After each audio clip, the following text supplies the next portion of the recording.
At this time, I'd like to call up Alice Lemos, who's right here, just makes it easier, and she's going to introduce our first honoree. Thank you, Cathy. What can I say about Jeanne Head? She's tireless. She's absolutely tireless. If you volunteered for her in the past, it was an all-nighter. She represents right to life in New York City as well as at the United Nations. At the United Nations, she fights against movements to make abortion a human right. Groups lobbying to make this happen include Human Rights Watch as well as Amnesty International. And if you donate to these organizations, keep that in mind, what they are also sponsoring. Jeanne is a compassionate woman. When she went to lobby somebody known as Ed Koch, who at the time was a congressman, she actually gave him roses. He was stunned by her kindness and compassion and said that if he changed his vote and had voted pro-life, he knows that the other side would have sent him a cactus. So it is with great pleasure that today we honor Jeanne Head. Thank you, Jeanne.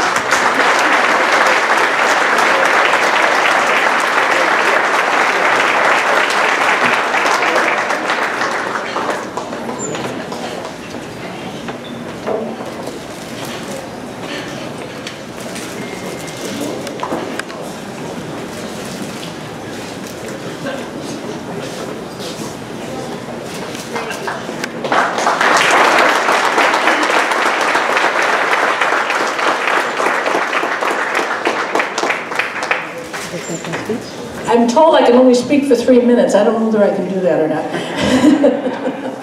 I'm always talking. One of the things that my whole life work was taking care of women. I was an obstetric nurse for over 44 years. And my fight is not only for the women, but for their babies. And it's been a fight at the UN. I've been involved since 1970 as a volunteer in one way or another.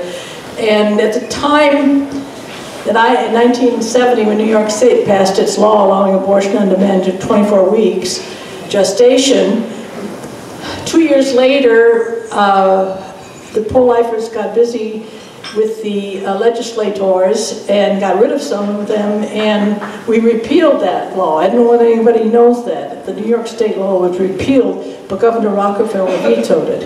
And before we had any opportunity to override the veto, the Supreme Court made its decision allowing abortion on demand through 24 weeks of gestation. And it was horrendous in New York City from 70 to 73. I cannot tell you the horrors that went on. I have all the records of the city abortion records. But they had a meeting in Bellevue Hospital of all those who were doing abortions in 1972. And they had patients on the stage. And the first woman I ever met who had had an abortion, her name was Scarlett. And she had a second trimester abortion. And she said, I tried everything to get somebody to help me so I could have this baby. And I couldn't get in. I was on the phone the night before. And I said to the doctor, please be kind to me because I wanted this baby. I found I can never forget her. And at that time, we didn't know anything about post-abortion stress syndrome. There were no crisis pregnancy centers. And I just tried, went out, met her, and she was going to work with us, but ultimately she couldn't. I understand why now, because she hadn't been healed. And so we decided we had to do something about that. And one of the things we started was, there were then crisis pregnancy centers building up, but they only worked 9 to 5, not 24/7, 9 to 5 Monday through Friday. So we started a Birthline hotline, where volunteers took the phone 24 hours a day and talk to women and refer them to the crisis pregnancy centers. That's no longer necessary now because everyone has an 800 number. But that was, and then besides that, I was getting involved in Manhattan Right to Life and Metropolitan New York Right to Life Foundation, and then National Right to Life, which is the largest pro-life organization, probably the largest in the world, which has over 3,000 chapters and a representative on the board from every state in the Union, and I represent New York State. In that capacity, I'm also on the executive committee of National Right to Life, and we're the workers in the trenches. You don't hear a lot about us sometimes, but we do most of the hard work. But I was asked in 1987 to be representative to the UN for International Right to Life, which Jeanne had just gotten a non-governmental status under the Economic Social Council of the UN. And I said, well, I don't think I can do the work in the way it needs to be done, but I'll do what I can. Well, the rest is history. I have been involved. What I discovered is in the Cairo Conference on Population and Development, they wanted to make abortion a fundamental human right worldwide. Now that sounds like, oh, they can't do that. Well, they had a whole Center for Reproductive Rights, which was founded in 1992 for that express purpose, said that they keep repeating things often enough, it'll become customary international law. They claim they can do that. I don't think they can, but they've been trying very hard ever since. And so we've been working nonstop, day and night. I work nights in the delivery room, and then I would work at the UN during the day. And we had only a small group of people. Now we have a large group of people, a lot of pro-life organizations working there, but they're still fighting to change that. And just so you know how that would affect us, well, how's the UN going to affect us? If they succeeded in making abortion a fundamental human right worldwide, then we could never pass a law in any of our states, even if we overturn Roe versus Wade, to stop abortion. That's how serious the work at the UN is. And I have an office in Manhattan.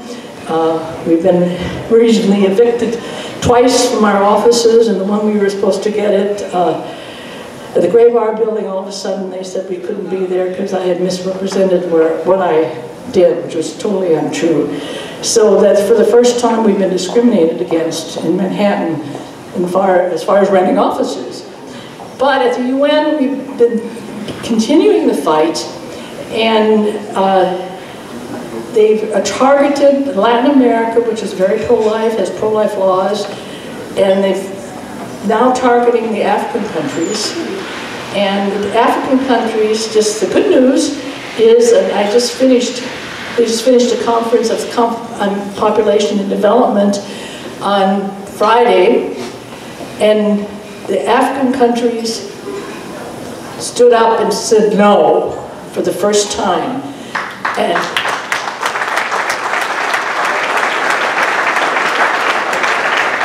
this is wonderful. They're pushing back because what they're working on at the UN is sustainable development goals, which should be development goals for the next 15 years.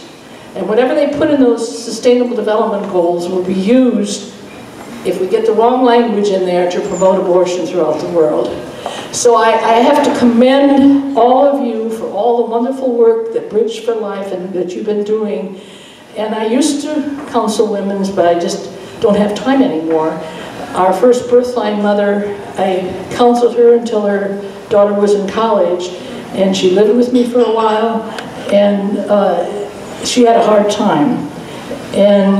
But I'm her godmother, my birthline mother, Bridget, but I couldn't do all that. You know, you have to separate the action. You have to help women, and then we have to work to stop the horror of abortion as soon as we can.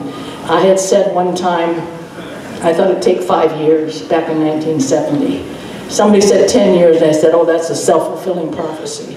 Now I say, I don't know whether I'll see the end in my lifetime, but if we weren't there, if we had not been there, it would be much worse. And thank you all again. I know I talked longer than 3 minutes.